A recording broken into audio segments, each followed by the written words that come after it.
গান আমার বাতিজা ছিল, প্রায় 10-12 বছর আমরা একসঙ্গে ছিলাম। কোনোদিন ইমরানে কয় নাই যে আমার মাথার বেদনা করে, আমার পেটও বেদনা করে, এই ধরনের তার কোনো বেমার ছিল না।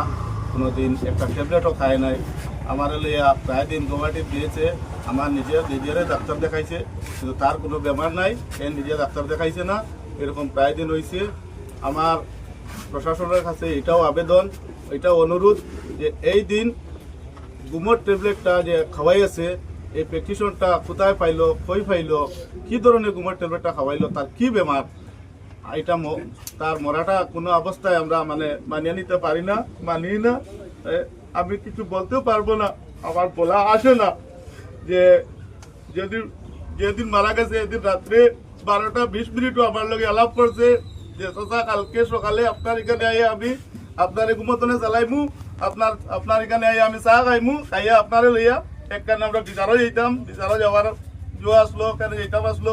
যে এই মরাটা কোনো অবস্থায় আমি মানিয়ে নিতে পারি না।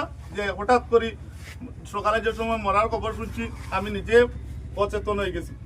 আমার যে কি হয়েছে আমি নিজে অচেতন। যে সময় দেখছি মরাটা খালা, আমি ভাবতেও পারি না যে ইমরান তো খালা।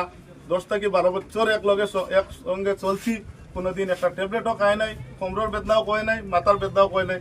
আমি বিশেষ কিছু না কইয়া ফার্স্ট কোর্টও যাতে আইনের ব্যবস্থায় তারা সাজা দেওয়া হোক, এইটা নিয়েও আমার অনুরোধ রইল।